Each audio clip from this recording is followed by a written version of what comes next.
So I'm just going to introduce myself first, the voice off camera. I'm Bret Lunsford, the Anacortes Museum Director, and it is November 30th, 2018, and we're here with Charles Gilkey, and we're going to be talking, and I just want we can do the paperwork too, but I just want you to say, assuming that you give permission for us to have this interview enter into the Anacortes Museum collection, if you'll give us permission to do that. Yes, I, Charles Gilkey, do give you permission to record this information. That's much appreciated.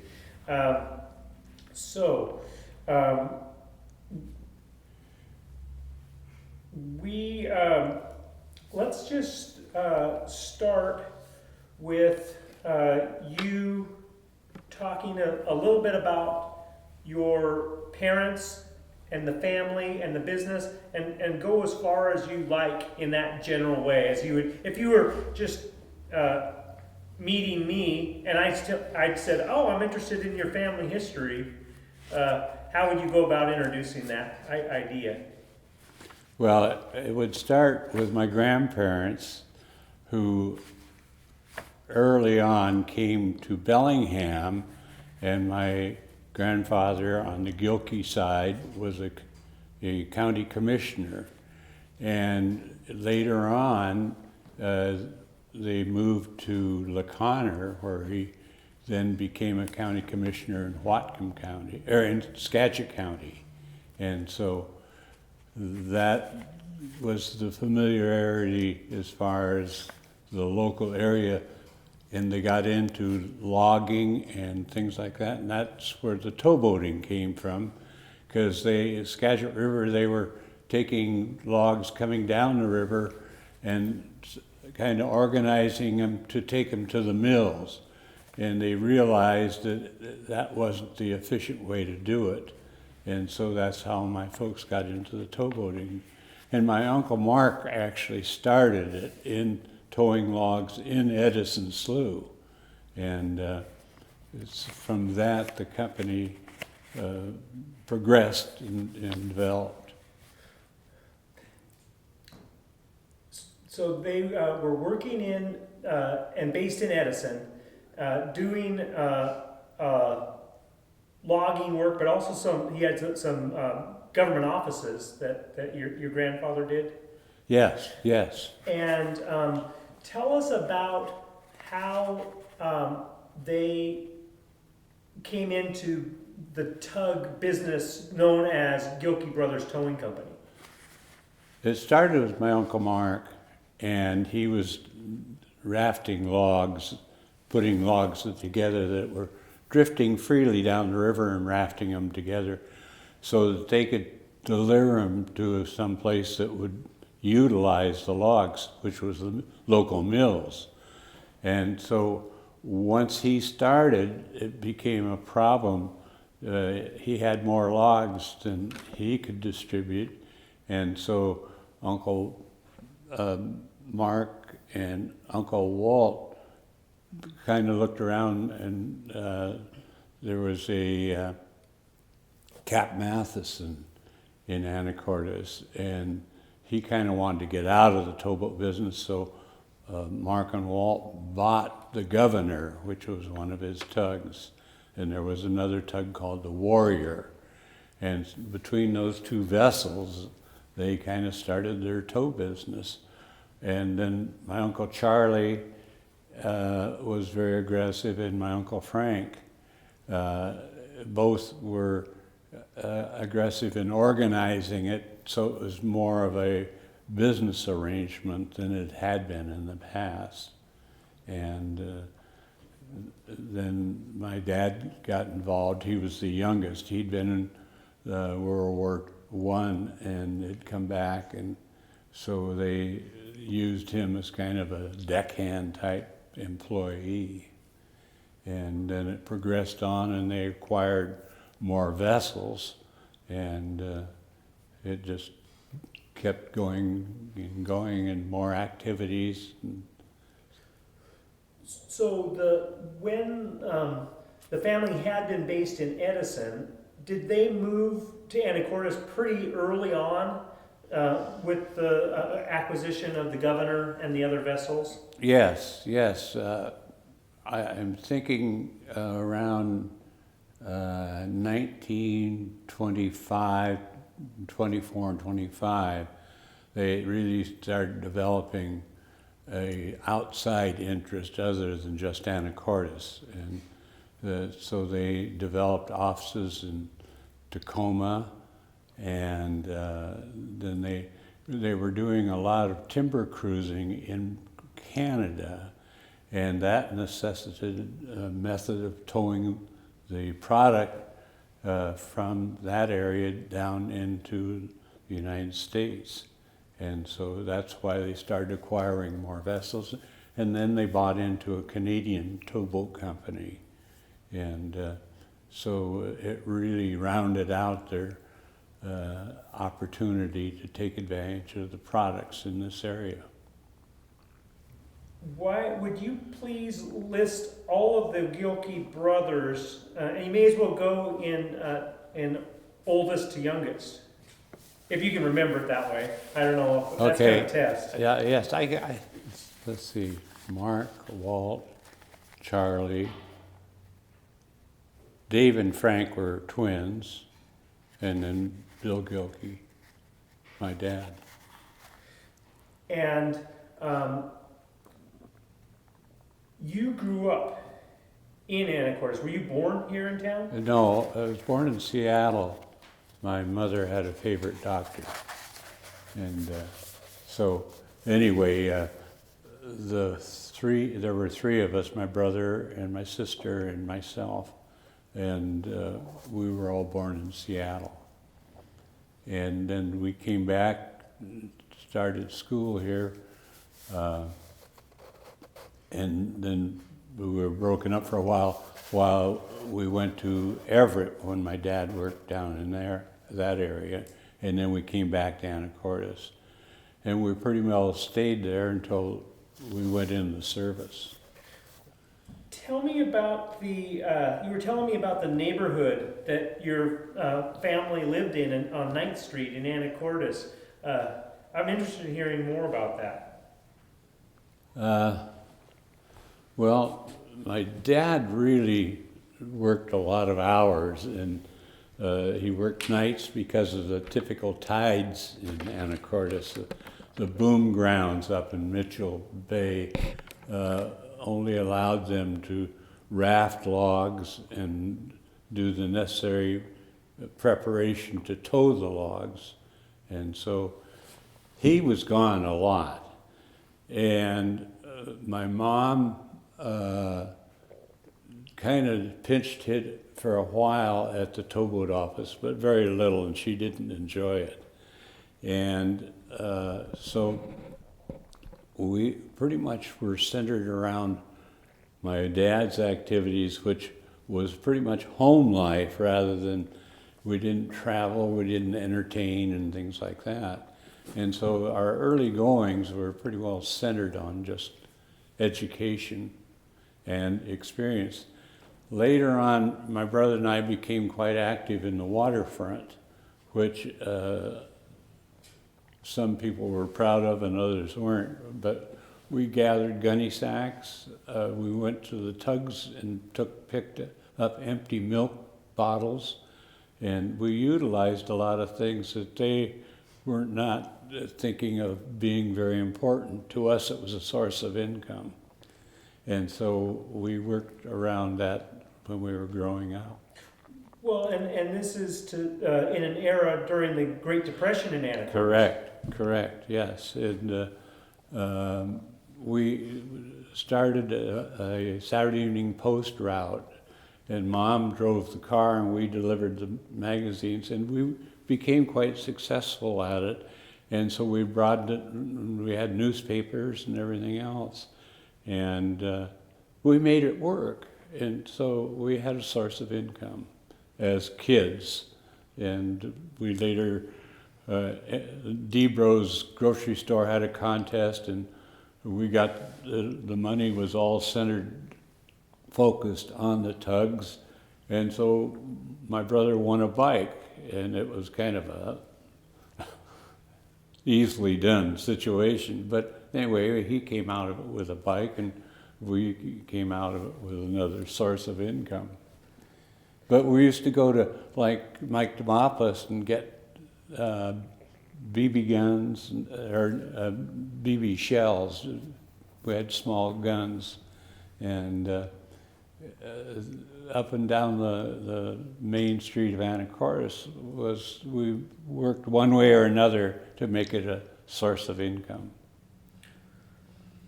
And just on a personal family note, I know that you were in the neighborhood with my mother's family, the Maritime family. Yes. And so you were likely acquainted with my uncles Roy and Peter and my mother Frances. Yes, Roy was the same age as Mark and I, and it was the hot spot for us as far as recreation, because you had a better alley than we had, and so we had to meet there almost daily after school and kind of compete to see who could come home with the most marbles. But it was, well, the Marisiches, the Siemens, up and down the street, we all kind of communicated because our parents were generally gone on boats or something. And so we, to stay out of trouble, just cultivated friendship in the neighborhood. And on the, you were mentioning earlier that you attended Whitney School. Do you remember some of your teachers there, and which ones that you remember getting educated from, or lessons, something you liked about them? Yes. One of the things my dad did was he would take one of the tugboats and he would get all the kids that were in school patrol and things like that and take them on a picnic. And it really stimulated those that really weren't having the same opportunities as others. And so we became very well acquainted with Gilman Ronald and Mrs. Trulson. Yeah. And anyway, the school teachers were really our backbone of our advancing in our education system. And did you in the neighborhood and did you go to the library much? Yeah, some, but my sister was a great reader, and she really advanced things. And my dad would have us read to him at night when we had some time, and he had some time. So we communicated quite a bit. We were very interested in history and what the activities. We had scrapbooks that we'd cut newspaper articles out and paste them. And looking back at them, we were more politically inclined for military activity. Like if there was a picture of a warship, we would cut that out and put it in our scrapbook. And, do you still have those scrapbooks? Yes, they're pretty well badly abused, though. They've been around.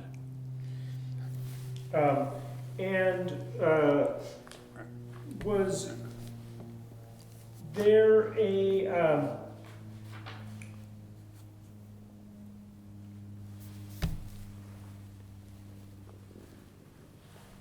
I guess I'm interested in the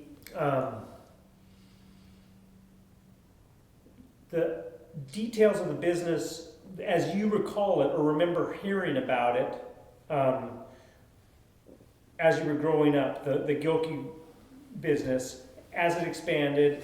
And you touched on it some in terms of your father's needing to be attuned to the tides in order to get to the Mitchell Boom, which is in the shallows of Fidalgo Bay and inaccessible at low tide. Yes. So I guess I'm interested in hearing you talk about growing up, what you absorbed of an understanding of the Gilkey Brothers Towing Company's business. Well, one of the things that was interesting to us, and we were kind of waterfront rats. We just kind of cruised the waterfront to see what's going on.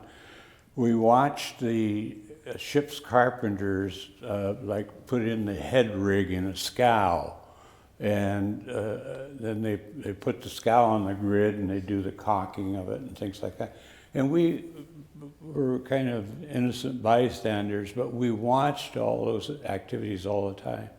The other thing was the food coming down for the tugs.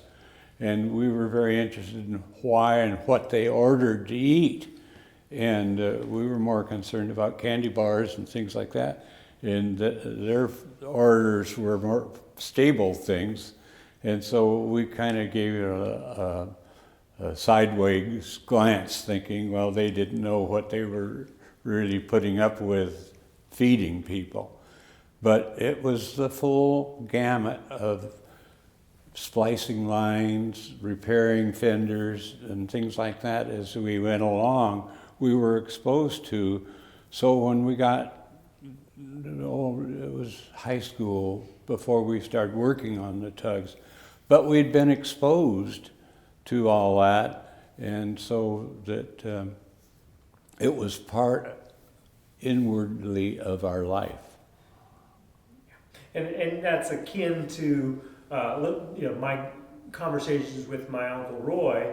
He was raised in the fishing business, and so he knew purse seining just by immersion. And then when he actually started working as a hand on a boat, he had that basis to to really make advancements. So that makes complete sense. Should we take another break? Yeah. Okay.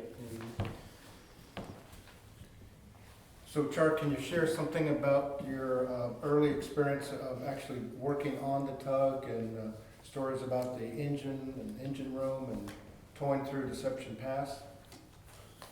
Well, one of the things that we had caused some concerns at the office was the use of equipment that we were not coming home with. PVs, axes, dogs, and some of the lines that we used.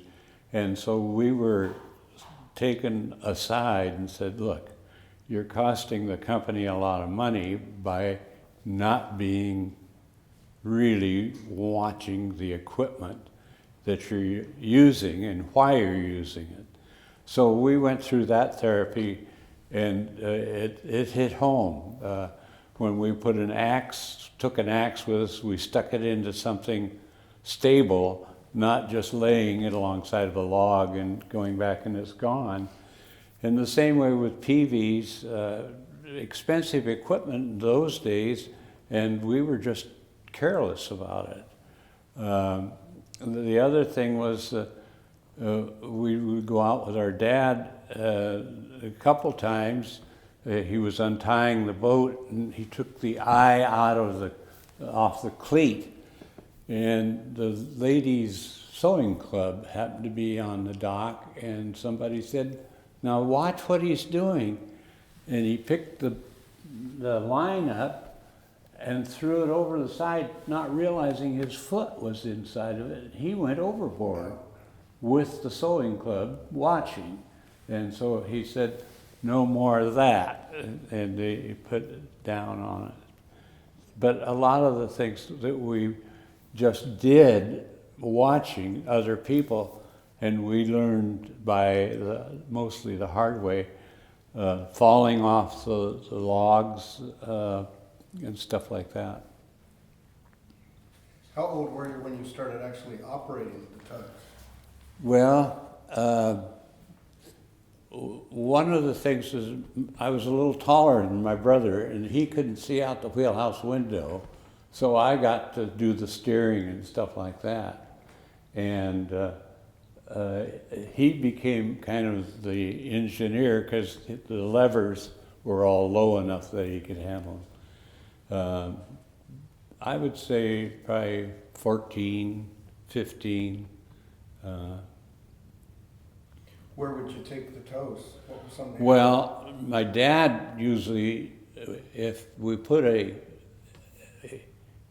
he would take a boat down and hook onto a raft of logs that was to come out on the flood tide, or excuse me, on the ebb tide to go to Anacortes. And so he would take, Mark and I would go with him, and we would go down, and once he got the raft of logs out of the pass, he would say, you go to E.K. Woods and then turn and come up the channel, and I'll come back and check on you. So we did a lot of this putting in time, really just following the tide and things like that. So what were, can you name some of the mills that the Gilkey Towing was delivering to here in Anacortes, Well, in your recollection? the first one would be E.K. Woods, because they had that mill pocket. And if we got a raft as far as Deception Pass, then we would break it up, and part of it would go into the mill pond. And then the rest of it would come on up. Morrison Mill was our first stop there, and then the shingle mills, and then later on the veneer plant. How did you break up the raft? Well, when they're rafting the logs, they do it in sections, and they would have it in a row of piling. So they would bring the raw logs in, and they'd have the boomsticks already in there, and they would raft them. And when they got one section due, they'd cut it off. And so the rafts were easy to take apart. And generally speaking, at the office, they would figure out how they wanted the raft taken apart and what mill went in what pocket at the mill.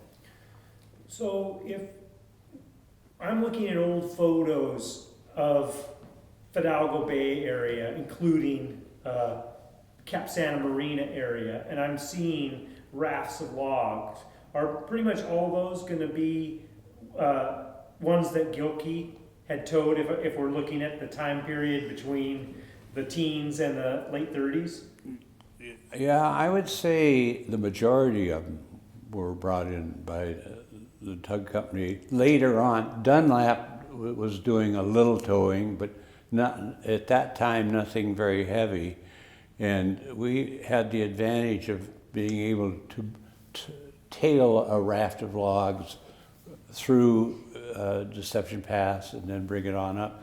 One of the problems you had is if they were late on the tide, if it was you were riding in on that tow on a favorable tide, it would squeeze it together and it'd start to bulge. And if you had any boomsticks that were not up to strength, it would pop the chain right through the eye and the thing would pop. Sometimes at Cornet Bay we'd have what we call a bag boom, and this would be a string of boomsticks that we could take out and put around a raft that let go. And so we would be able to corral it and then put it someplace out of the way and have it re-rafted into a log, depending where it was going. And what was the relationship between Gilkey Towing and the Mitchell Boom operation?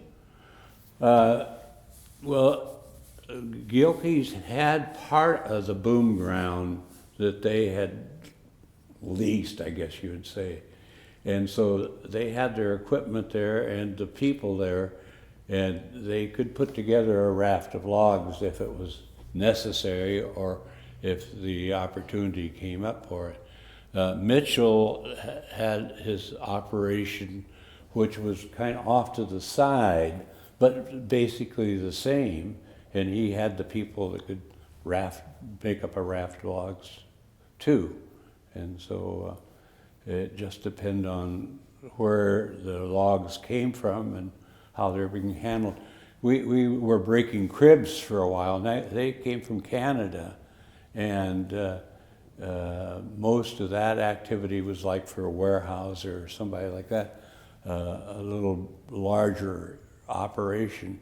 And so we'd end up having to put side sticks on them and really build we'd put top swifters on, really build a raft of logs that would take some weather or some real pulling on it, putting a tug that was more powerful than normal.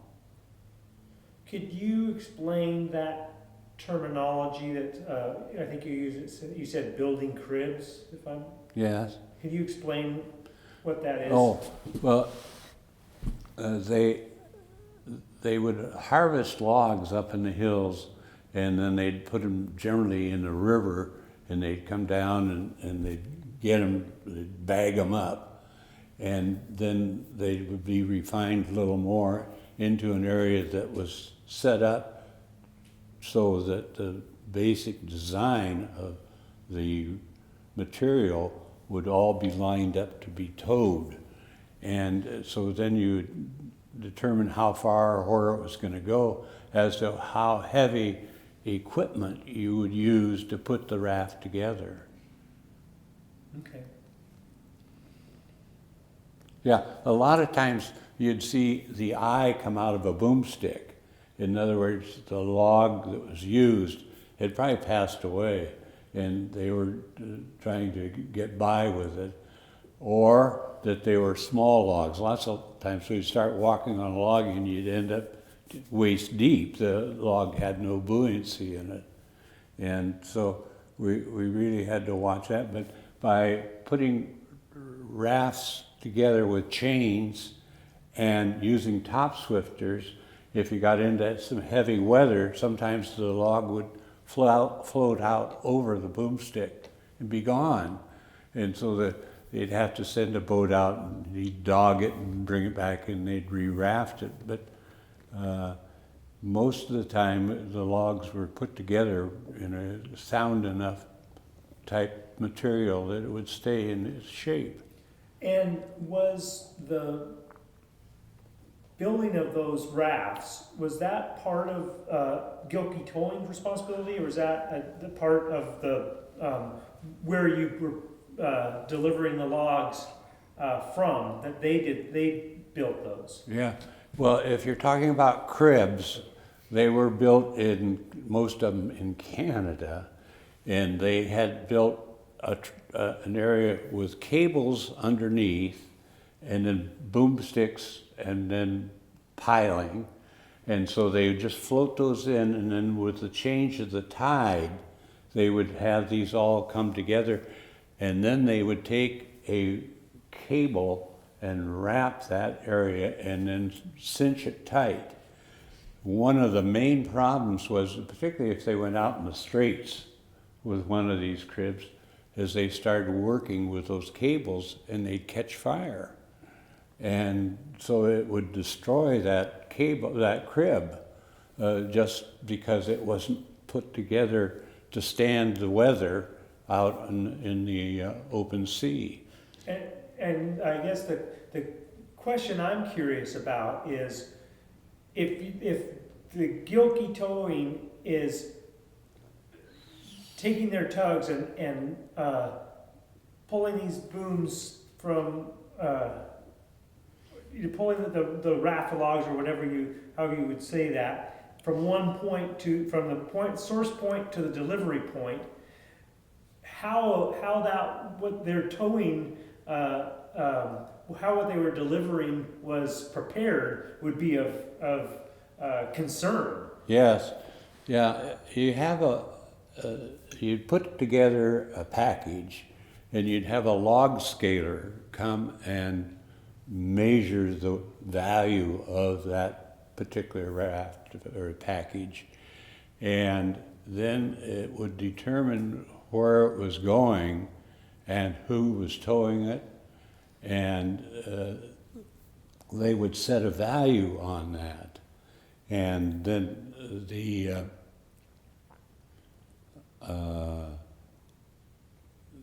towing company would then underwrite that raft of logs. They would be totally responsible for it. And so how it was packaged and prepared and where it was going and who was towing it. And we've had a couple of cases where they said, well, the guy's not had a good history. And they said, get us somebody else or get us a different vessel. So you get marine underwriters involved in something you wouldn't think would be a factor, but it would be. That's very interesting. I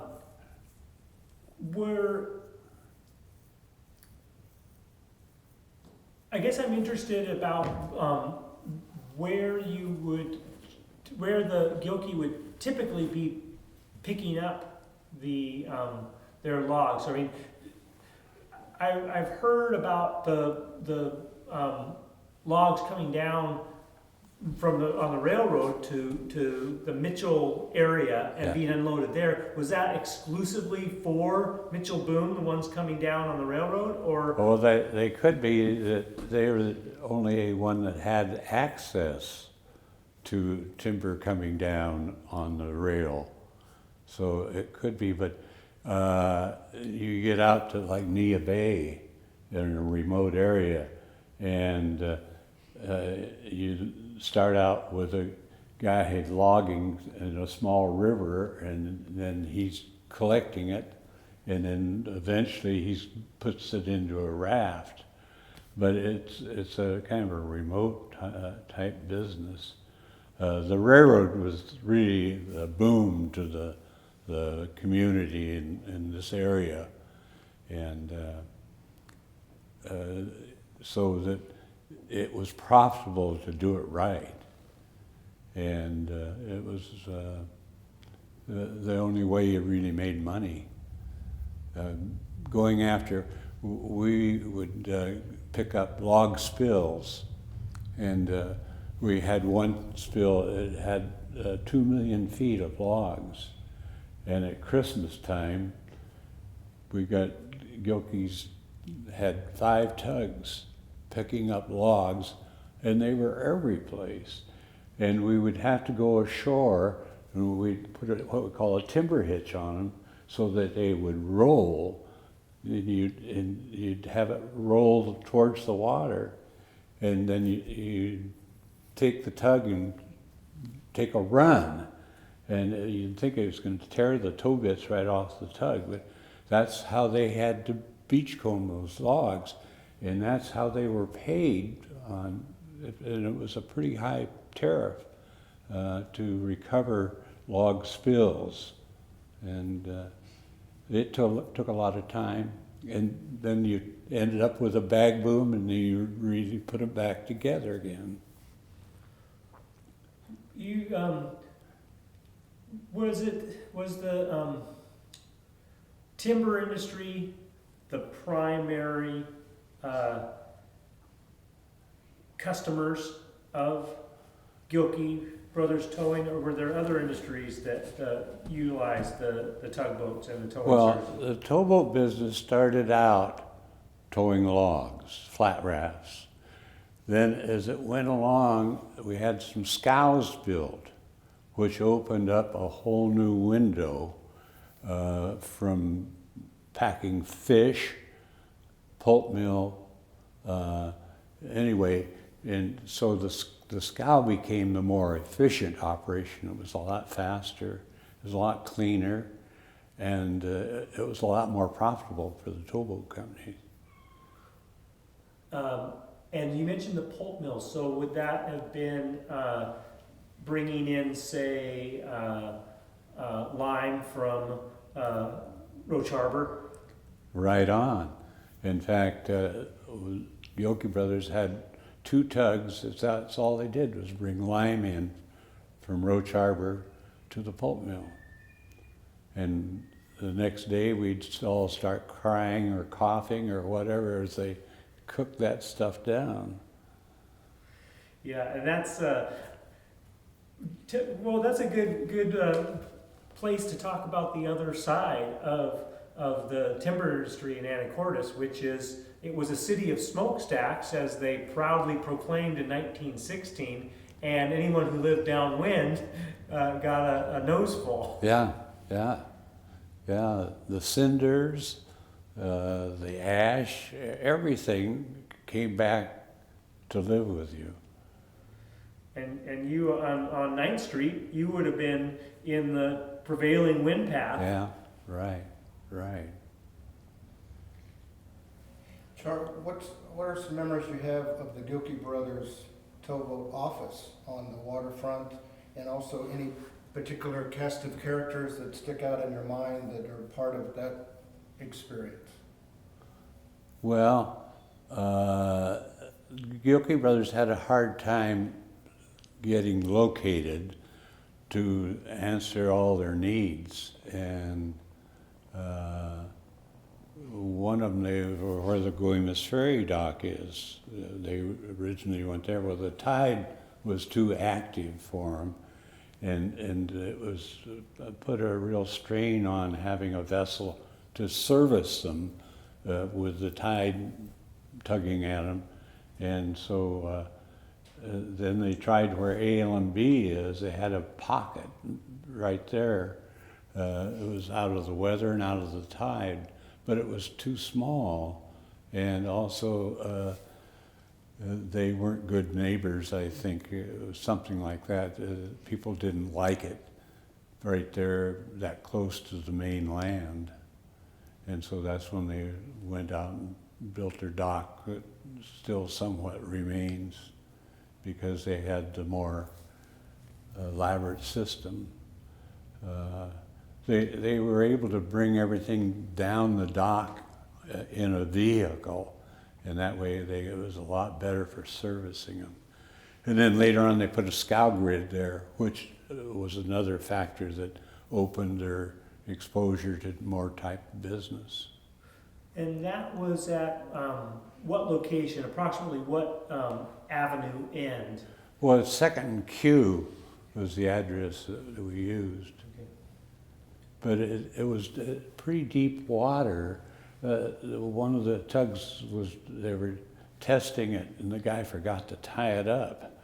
And he threw it in gear, and away she went. And she went under the dock, but she hit bottom just then as the bow. And so no damage or anything, but it sure opened some eyes that just because you got an engine running doesn't mean it's secure. And in fact, my dad had the experience of putting a scow alongside of a ship. And the fellow on the ship yelled down, he said, "Is everything squared away?" And my dad said, "Yeah, ready to go." Next thing he saw was the tug go by, and he was on the ship. And he watched the tug, and it went out into the channel, and it turned around, came right back alongside, and he jumped back on it. And he said he never would have bet anything that tug would come back. But it wasn't running at a high speed, and it had a large enough rudder that it kept its course. And no one was steering it? No, nobody was aboard. That's hilarious. I should say for the recording that we're joined by Marty Meador, and will you tell us your relationship to Char? Sure. Char's first wife, Joanne Erholm Gilkey, is my aunt, and Char is my uncle. Okay, we're back with Bret Lunsford and Marty Meador and Charles Gilkey, and talking about the Gilkey Brothers Towing Company. Were there any other names that the company was referred to other than just Gilkeys? Well, later on, they partnered with the Pacific Towboat out of Everett, and then Crowley, Red Stack, and then well, I guess that was about it. Before they sold to Foss, yeah. Foss, well, another story.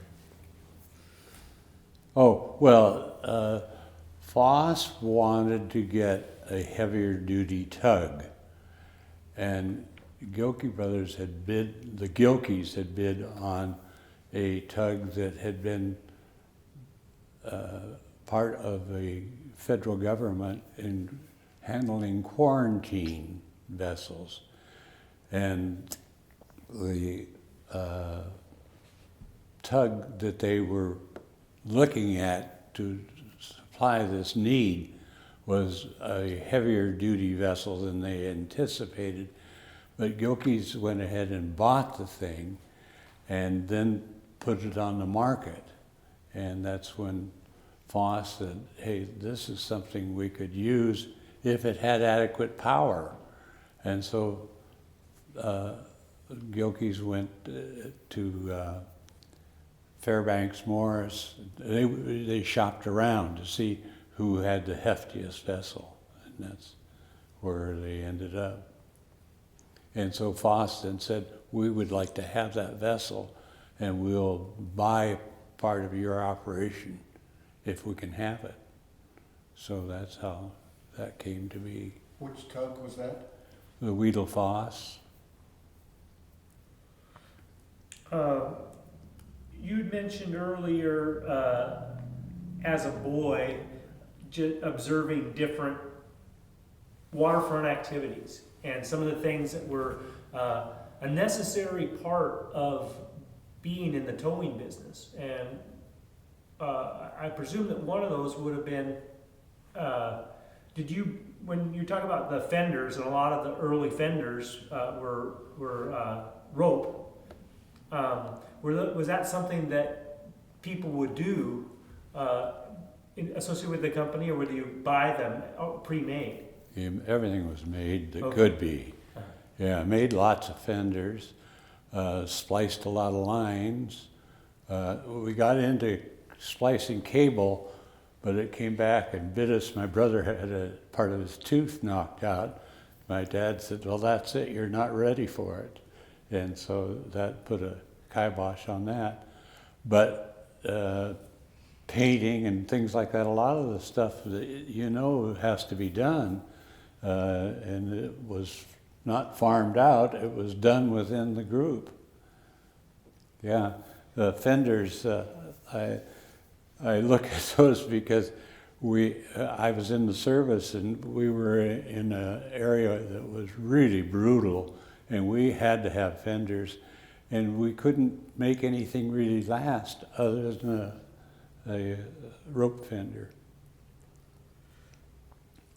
And we were talking earlier about the other industries and the barging, or using scows to transport material more efficiently. Was there much of an association of Gilkey Towing with the fishing industry or the salmon industry, the canneries and such? Yeah, it was more of a sideline if the canneries, like when they got plugged up, then they wanted some scows to put stuff in, and they wanted it so that they could readily take things off of it, something that would fit in by a dock, not a house scow or anything like that. And that was some of the traffic they got into. The lumber thing was just made for them because the ships could, you could take the scow to the manufacturer, have it loaded, and then you could take it to the deliverer, and so it was just right on. I've got Gilkey Brothers did some work for Boeing when they had the Boeing Clipper going. They were fouling plugs so that they couldn't get the thing off the water, and they finally realized that if they hooked the Clipper up to the tug and had the tug pulling resistance against them, they could torque up the engines and not foul the plugs.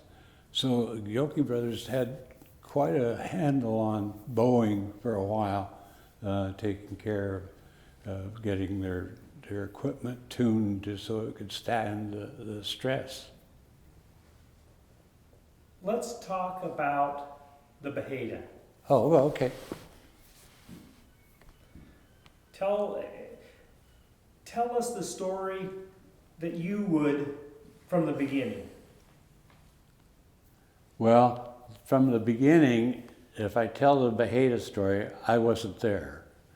I was born the same month that she went down. So everything from that point on is what we've put together.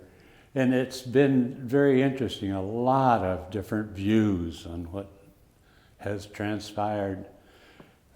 Things like my dad saying that they found eggs sitting on a pan, and that was all that was there other than the cable coming up from the raft of logs. And then we had rum runners, we had the bow cut off the Bajeda. So a lot of strange things went on, and it took a long time to sift it out. And this is where it's been interesting with the people coming down, because they're seeing it firsthand as to what's there. The dive teams. Huh? The diver team. Yeah, yeah. But Marty, you experienced some of the things that they've found. I think seeing the porcelain toilet looked like it was brand new. Tell us about you weren't there to experience of it, but it's the sinking of the Bajeda was something that was a part of your family's history, Yeah. and something you heard about. And I guess I'm interested in hearing your telling what you know of what is known and what is supposed about the mystery of that sinking, which was right here in local waters. Yeah. It's kind of a haunting thing because as a young person, you heard things that you thought were just unbelievable. And then you also heard things you'd say, well, that can't be true. So it was very difficult to wade through all the different theories. We had a friend, Art Hook was a diver in Bellingham, and a very experienced fella. And anyway, my folks went to him to see what his opinion was. And then they came back from saying, well, that can't be true, you know. So it really fractured a lot of what you were trying to get, where it's concrete information. And so we went through that. And even today, some of the things that, Marty, these people have said, it just kind of sends you back on your ear. I don't know. So what we have in the background behind you is a signboard Yes. from the vessel. Yes. And that was a Gilkey-owned vessel Yes. that they'd acquired from Los Angeles, I believe.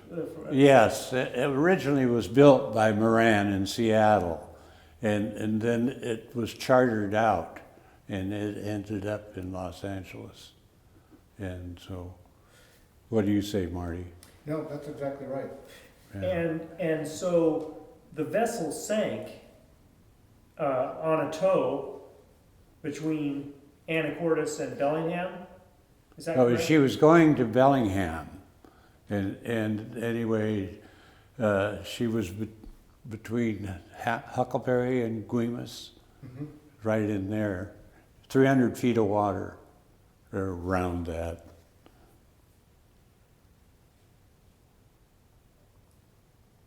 And went down there, and were all hands lost. Yes. And some of the things were salvaged from the vessel that were, like I assume the signboard. Did Yeah. that come off beforehand, or was that found on a shore somewhere? I think it was found, they found a number of things at Samish Island. In fact, the first carcass, the young deckhand, and he was, and then the life ring, and The compass stand. yes, the binnacle off the wheelhouse. That's, You mentioned rum runners. yes, Prohibition was in effect yes. in Washington State from 1916 until the early 1930s. Did you hear many stories about their crossing paths on the water or on shore with rum runners in the business? Yes. Anything that looked like it was the result of something going on the water at less than daylight was considered to be a rum runner. In fact, Bob Leatherwood talks about the Coast Guard cutter that they designed particularly to be the tool that would bring the rum runner down. And anyway, it didn't. They were more crafty than even the government was at designing things. It was a hard deal to. And of course, in Canada, in Mukilteo, we have Al Capone building a house with a ram down to the water, and the Canadian boats would come in, and in his basement, he was making stuff to export to them to Canada. And that place still sits there, not as a museum, but just as the end result of Al Capone's activities. So it's hard, it's like the Bajada going down, it reaches out and reaches out. Hard to say. Marty? So we were talking about inclement weather and all earlier and keeping the tows together. When you get into heavy fog, back in the days where they didn't have radar, how would the Gilkey Brothers tugs, as well as all the other marine vessels, how do they get around? Do they anchor? Do they keep going? How do they maneuver in the fog that we get here? Well, I've looked at one of my dad's logbooks, and it's hard to believe that he kept as much information as he did, but he kept the time, the weather, the wind, the tide. He kept a running tab on everything happening around him. And then he would verify that one way or the other. I saw this, or this happened at this time. And so he was just navigating by a particular method that I don't know what it was, but he made it. My brother and I were out on the bow of the boat out here by Shannon Point, and we were to pick up a tug we were bringing groceries for them. And the tug we were to see was the Sea Duke, which was not a very seaworthy vessel to be the best. And my brother and my dad had us on the bow, and he said, the minute you see anything, you let me know. Well, we looked, and here was this tug coming, and we were in this mode, and we couldn't speak. Anyway, he hit the boat, T-boned it. But it was sturdy enough that it survived it. But he said, he said, I told you to yell. He said, we were so surprised to see it and to see our position nailing this vessel that we were unable to talk. And I can see how everything, can happen like that.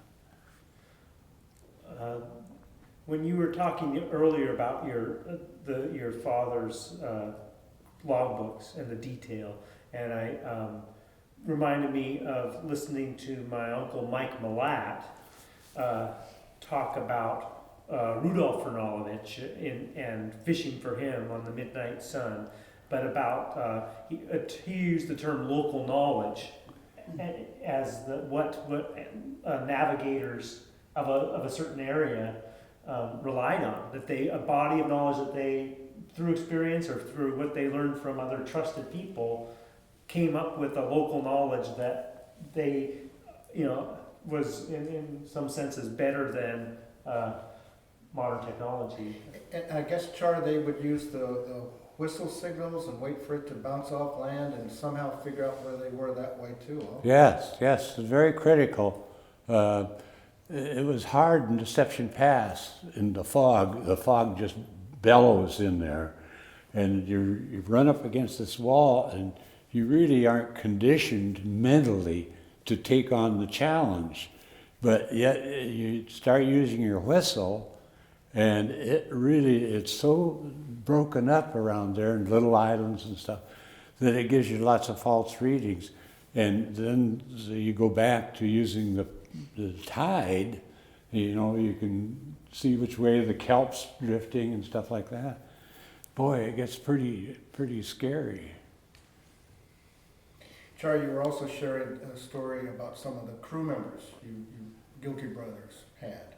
And I want to know if you could share any stories about those folks, maybe on the Sea King or any other folks that stick out in your mind. Well, as I told you, having a woman cook was a new venture for many of the tugboaters, and yet they said it was going to be nothing but slop, and it just wasn't worth they had to can her and things. And they came back with an entirely different attitude after their first trip. And the other thing was that she was far more efficient in handling the food than the men cooks were. And they found that it was well worth their while to have a woman cook. And this would have been in the 20s, 30s? Yeah, 20s. Yeah. Yeah, and they didn't have any qualms about setting her accommodations aside. She'd have her own galley, her own bathroom, and everything else, because it was far more to their advantage than going the other route. Earlier you were talking about a trip you took for Traftons at Robinson Fisheries. Yes. Can you go through that again for us? Well, I was talking about the codfish schooning. Yeah. Well, one of the things I couldn't get used to was having a scow alongside full of fish. Everything we handled, like lumber and stuff like that, all had a different attitude towards them. But Ted Trafton sent me to Friday Harbor, and he said, just spend the night here and come back. And I said, well, what about the fish I've got? Well, you'll take care of that sometime during the night.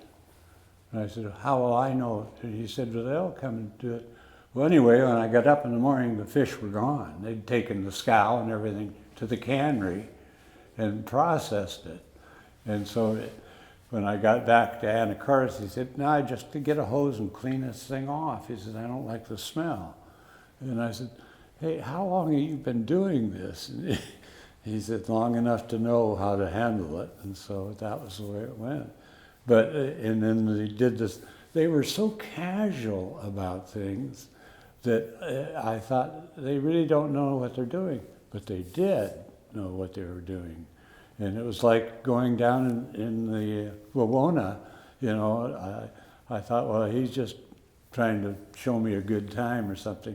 Boy, it needed some attention. And after my trip down there, they came over and flushed out the bilge and cleaned her up.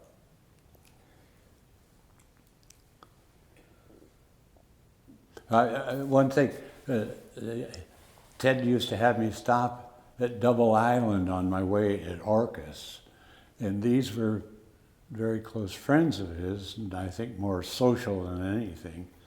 And they said, well, did he give you the fish to give me? And I said, no, I don't know anything about it. I said, I'll call him and see where it is. Well, it was in the refrigerator. It was all planned ahead, and these people were counting on it, but I had to stop at Double Island and deliver a fish. So it went, different ways at different times. Well, I guess since we're getting close to the end of this interview, I'm curious about some of the things you miss about the Anacortes of your younger years. Okay. And It's a whole, I have to be careful about it. It had a lot of good sides and downsides. well, as much as you want to say, as much as you're comfortable saying, it's just we live in times of change, and Yeah. that's the nature of history, right? Yeah. But your particular take on your old neighborhood Yeah. and the waterfront neighborhood, these are interesting places for me and for people to come after us. Yeah. So knowing your take on that, I think would be. Well, I have to tell you, my brother and I talked to Roy Marisich about learning to speak your language. And we said we'd be down at the dock and we'd hear somebody swear, we think. Now, was it? And he said, like what? So we told him, and he said, don't say that again. So we didn't really try to copy what we heard when we were around the docks.